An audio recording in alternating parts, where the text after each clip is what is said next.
Des échanges entre les leaders de l'opposition et la Commission électorale nationale indépendante se poursuivent autour du processus électoral en cours en République démocratique du Congo.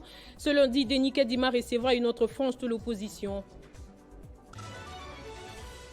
Tournoi Unifac Fachi Cup U20, première défaite de la RDC face au Gabon qui a remporté le match ce dimanche au Stade des Martyrs.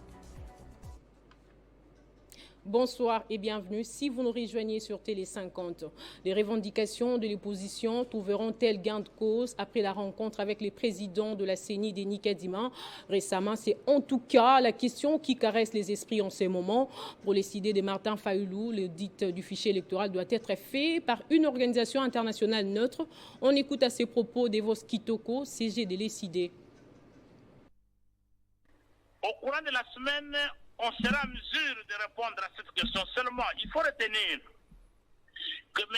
Kadima, président de la CENI, a pris l'engagement de publier les listes des électeurs qu'il détiennent depuis un certain temps comme un objet fétichiste qui appartient à l'Union sacrée.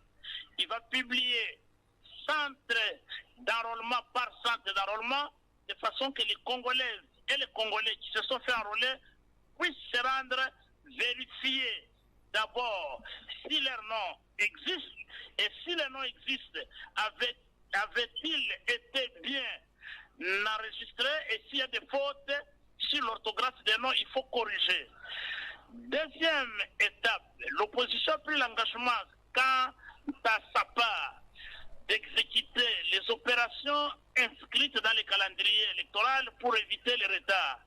Et deuxièmement, et c'est là le plus grand problème, après l'affichage des listes des électeurs, nous exigeons impérativement un audit du fichier électoral mené par un cabinet international compétent, indépendant et ayant une expertise avérée dans la matière. Sans cet audit, il faut bien retenir, si l'audit n'est pas mené par ce cabinet indépendant international, nous prendrons toutes nos responsabilités. Pendant ces temps, l'opposition républicaine DIPRO affirme qu'elle alignera les candidats à tous les niveaux. L'annonce est du président Constant Moutamba au cours d'une conférence de presse tenue samedi. Cette plateforme politique et électorale met en garde tous ceux qui, pour les intérêts personnels, veulent boycotter ces processus électoraux. Nous sommes au siège de la dynamique progressiste républicaine DIPRO. Pour cet entretien avec la presse, Constant Moutamba vient fixer l'opinion sur la question de la révisitation du calendrier électoral. L'opposition républicaine a assumé et a continué à vulgariser la population pour obtenir des élections dans le délai constitutionnel. Parce que pour nous, l'opinion publique nationale et internationale le retiennent, pour l'opposition républicaine, les élections doivent être organisées dans le délai constitutionnel. Un processus qui est déjà mis sur les rails grâce à la volonté de la DIPRO pour la tenue des élections dans le délai en République démocratique du Congo. Mais c'est aussi pour ça que nous avons soutenu le toilettage du fichier électoral actuel tel qu'il était audité par les auditeurs externes. Contrairement à ceux qui tergiversent encore, la DIPRO a finalisé sa liste des candidats pour les élections de décembre 2023. DIPRO va donc déposer sur l'ensemble du pays 450 candidats députés nationaux déjà retenus après toilettage sur plus de 1000 candidats reçus.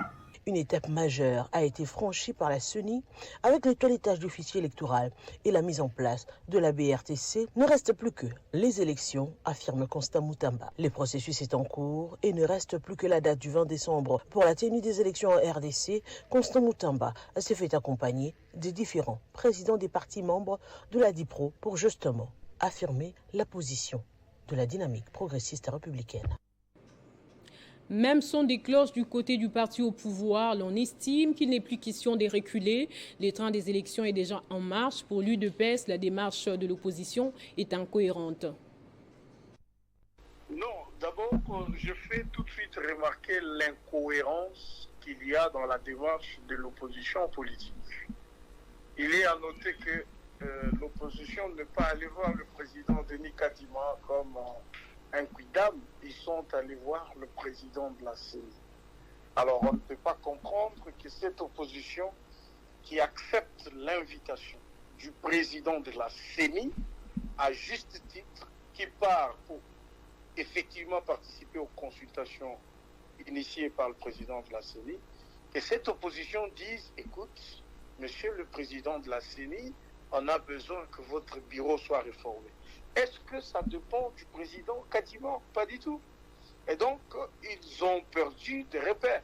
Ils seraient partis ailleurs que chez le président Kadima. Et vous, vous êtes journaliste d'investigation. Vous avez ne fût-ce qu'observé l'attitude dans cette région, qui est une ambiance bon enfant. C'est qu'ils ont dit au président Kadima, ils ne savent pas le dire en public. Qu'ils disent exactement en public, c'est qu'ils ont échangé avec le président Kadima. Et donc, pour l'instant, ce débat, il est révolu. Simplement révolu. Pourquoi? Parce que le processus électoral tel qu'il est engagé, il est irréversible. Ça veut dire, on est en train d'aller vers les élections. Les gens ont déjà déposé leur candidature. Et donc, si les amis sont dans une démarche de boycotter les élections, ce qui est de leur droit, nous ne les empêcherons pas. Mais qu'ils essayent de tirer le drap de leur côté, d'accuser, de diaboliser, de dresser des invectives, ça, c'est des choses qui n'ont plus lieu d'être.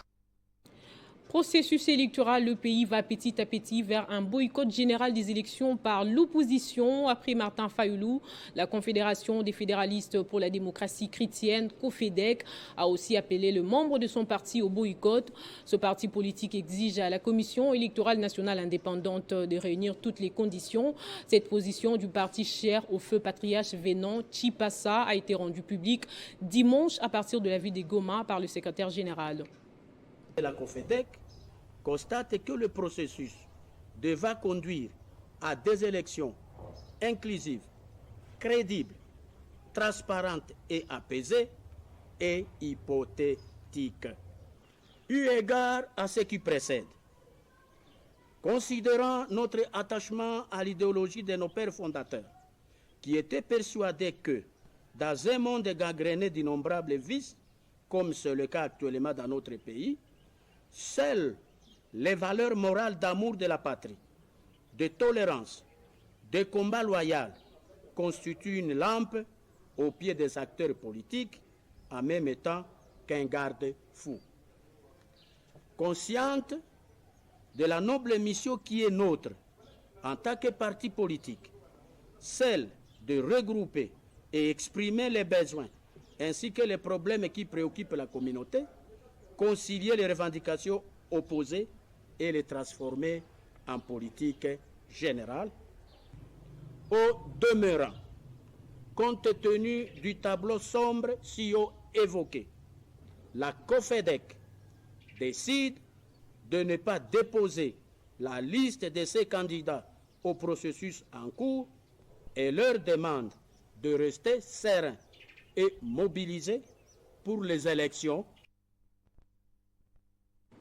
Restons dans cette partie du pays. Blaise Kavunguera, président de la fondation qui porte son nom, a lancé une série de formations en faveur de femmes et jeunes de plusieurs quartiers de la ville volcanique. C'est pour lutter contre le chômage et soutenir l'entrepreneuriat que les jeunes seront formés en conduite automobile et les femmes en tissage de paniers et fabrication des sablons liquides. Pachiko Kavundama. Cette série de formations lancées à Goma par Blaise Kavunguera concerne dans un premier lieu les femmes qui apprennent à fabriquer le panier. Puis les jeunes de différents quartiers qui suivent une formation sur la conduite automobile. Blaise Kavunguera, président de la fondation qui portait son nom, précise que cette formation est gratuite. Aujourd'hui, il a été question de lancer la séance de formation en automobile. Nous avons organisé une première session de formation en automobile pour 80 jeunes. Ce n'est qu'une première session, une deuxième viendra, une troisième et une quatrième viendra. Ils vont d'abord faire des leçons purement théoriques et puis ils vont passer dans la pratique. Il n'y a pas que ça. Hier, nous avons aussi visité les mamans que nous avons appuyées qui font un peu qui fabriquent de savon. de manière artisanale. Et des mamans qui font des sacs avec lesquels les mamans vont au marché, on est en train de les appuyer. Blaise Kavungera a par ailleurs annoncé une autre série d'activités qu'il va mener dans différents quartiers de la ville de Goma pour le bien-être social de sa base. L'étape prochaine, ça sera la deuxième session de formation. Mais aussi, nous allons commencer la campagne de distribution de l'eau gratuitement à Bujovu et de l'autre côté de Kilidjoué. Déjà la semaine prochaine, nous allons commencer. Nous allons fournir de l'eau comme nous le faisons déjà au quartier Ndojo, 6 mois sans interruption. Notons que la fondation Blaise Kavungera a déjà plusieurs réalisations dans la ville de Goma et compte faire d'autres actions dans le cadre de l'encadrement de la jeunesse et la lutte contre le chômage. Pas de temps à perdre pour le regroupement politique AAND. 48 heures après le lancement de l'opération des dépôts des candidatures, une deuxième candidature est enregistrée. C'est celle de l'ancien gouverneur de la province du Maniema, Augustin Moussafiri.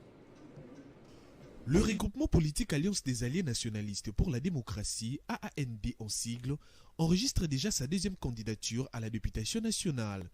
Il s'agit de celle de l'ancien gouverneur de la province du Maniema, Augustin Moussafiri, dans la circonscription électorale de Kindu, où, accompagné de ses deux suppléants, Augustin Moussafiri a déposé en bonne et due forme sa candidature au BRTC de Kindu, en présence du mandataire attitré de l'AAND, le vice-président national du FNSD, Arthur Zaidi Amadi. À sa sortie, en sa qualité du haut cadre du parti, le futur candidat à la députation nationale, Augustin Moussafiri, a offert un premier lot de 4 motos aux responsables locaux des 4 territoires pour leur mobilité en prévision des élections à venir. Visiblement avec l'adhésion de Cheikh Saleh au FNSD, le parti bénéficiera bel et bien du soutien de la communauté musulmane du Maniema.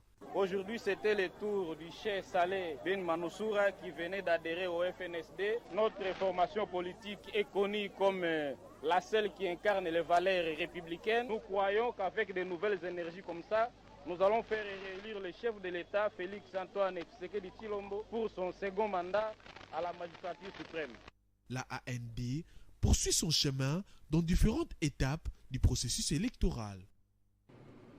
À Kanyama-Kasese, où plusieurs jeunes sont encadrés pour le développement de la République démocratique du Congo, l'heure est à la récolte de la saison culturelle 2023. Le service national dit avoir doublé la production. Le commandant des services nationaux, le général-major Jean-Pierre Kassongo-Kabuik, a ajouté une autre filière, celle de l'élevage. Suivez. Bienvenue à Kasese, la cité du maïs en République démocratique du Congo. En cette période de récolte, les bâtisseurs du service national tournent à plein régime.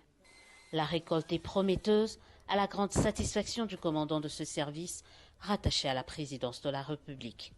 Je suis content parce qu'au moins nous avons sémé et nous sommes à la phase de récolte. Il y a au moins un résultat qui est visible et palpable. Arrivé au service national, déjà je l'ai toujours dit que la production était nulle. Il n'y avait même pas une tonne de maïs qui était produite au service national ou à Kanyama-Kasese. Et aussitôt après, notre première année, des témoins, les chiffres sont là, nous avons produit 1000 tonnes de maïs. Et nous étions très heureux parce que des 0 à 1000 tonnes, c'était un pas de géant.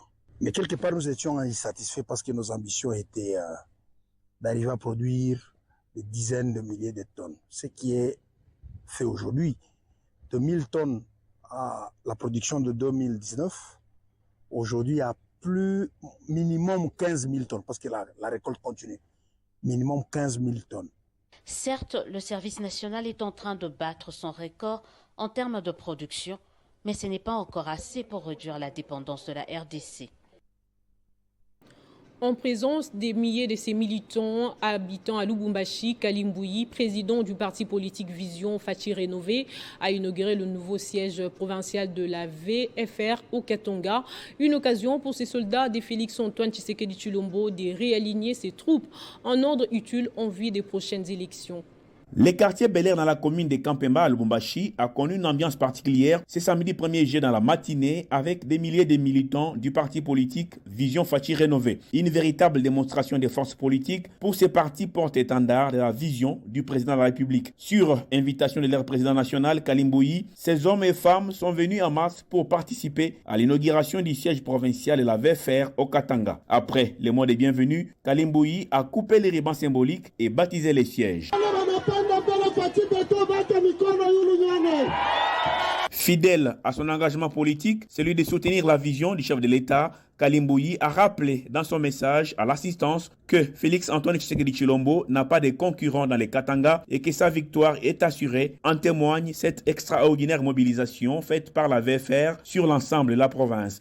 Il a passé en revue toute l'actualité politique du pays en éveillant la conscience de ses militants sur la nécessité d'opérer un choix judicieux aux prochaines élections afin de permettre au chef de l'État de réaliser sa politique pour le bien-être des Congolais.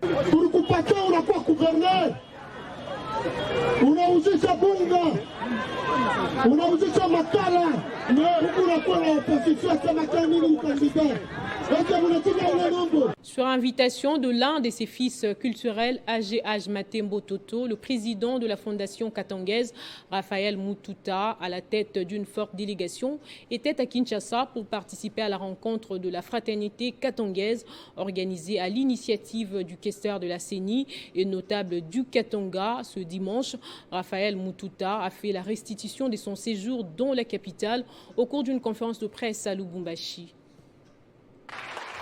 Dans un message clair et limpide, le président de la Fondation katangaise a levé tout équivoque au sujet de son séjour à Kinshasa.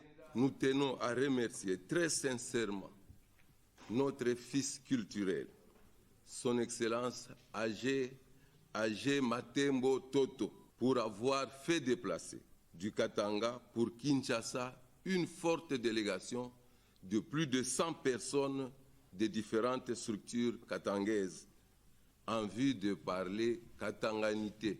Sa mission quinoise n'avait donc aucun caractère politique, plutôt une rencontre familiale. Pour lui, cette rencontre valait son pesant d'or en ce qu'elle intervient en une période cruciale de l'histoire du Katanga. Il était temps de mettre fin au spectacle désolant d'hypocrisie, de méfiance, de polémique, de refuser de faire plaisir aux gens qui ne jurent que par la division de ce grand peuple, le Katangais.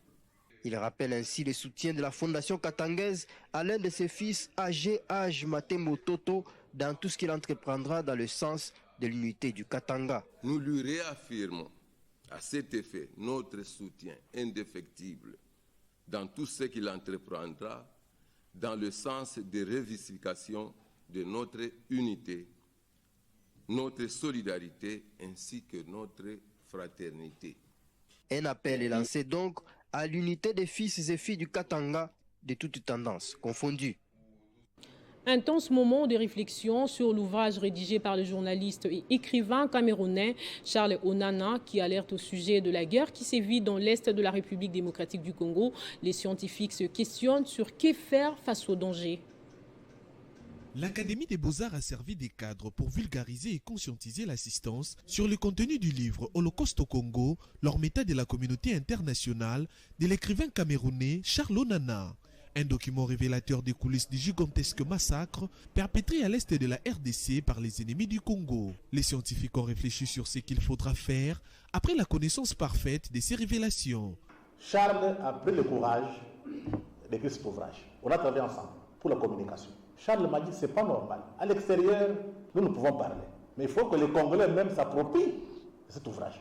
Donc on a monté une campagne de communication pour que nos élites, surtout les gouvernants, tout est politique. On ne peut pas comprendre qu'on vous dise qu'il y a des millions de morts. 10 millions. On doit s'interroger. Pourquoi notre élite s'éteint? C'est quand l'opinion est mobilisée que les élites ont le courage de parler. Mais quand la mobilisation n'est pas faite au niveau de l'opinion publique, l'élite est découragée. Donc, ce que nous faisons ici, c'est pour donner une certaine marge de manœuvre à nos élites qui sont au pouvoir. Occasion pour l'organisation culturelle Musique Lolenge Mosusu de décerner les diplômes de mérite et d'honneur à Charles Onana et à Gilbert Balofour, réalisateur du film sur les génocides congolais. Diplôme remis au DG de l'Académie des Beaux-Arts, qu'il a ensuite remis à Freddy Moulumba, représentant les deux auteurs. Charles, vont entrer dans l'histoire de notre peuple, de notre pays, de l'Afrique. Les Congolais sont donc invités à l'appropriation de ces mécanismes de conscientisation populaire pour la défense de la patrie. Plus de 2 décennies de rédaction pour arriver à cette alerte de plus de 10 millions de morts et plus de 500 femmes violées dans des agressions rwandaises successives énumérées dans cet ouvrage disponible en RDC. En sport, pour finir, tournoi Unifac Fatih Cup U20, c'est sur le score de 4-3 que la RDC s'est inclinée face au Gabon ce dimanche en match d'ouverture. La finale se jouera le 7 juillet prochain. Place au rappel des titres à présent.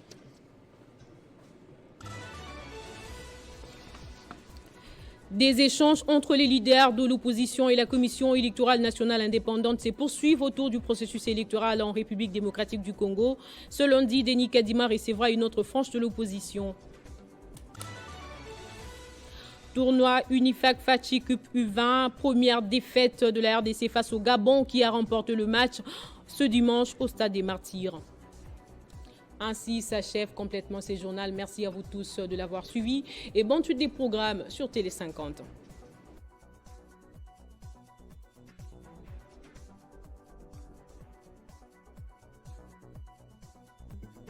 Retrouvez toute l'actualité en continu sur www.tele50.cd.